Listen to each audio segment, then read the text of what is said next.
Welcome to the Banker Lamp. Please enjoy the video. You begin by confirming eligibility and gathering documents now. Don't wait. Have your current license number, last four of your SSN, and one proof of address ready because the site verifies them immediately. Once done, log in or create the state DMV account and choose Replace License. Make sure to select Mail or Immediate Digital Receipt based on your state's options.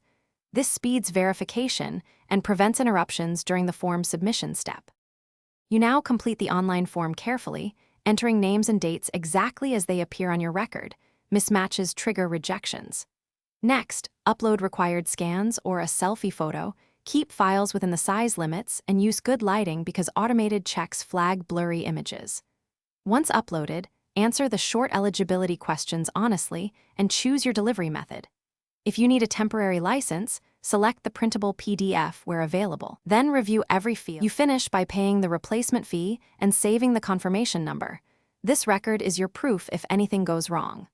Once paid, check your email and account dashboard for processing updates and an estimated delivery date. Make sure to note any tracking info.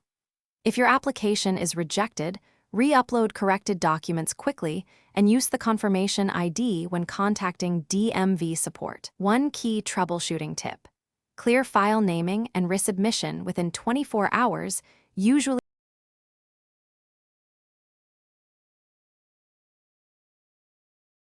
Thanks for watching. If this was helpful, leave a like and consider subscribing. See you next time.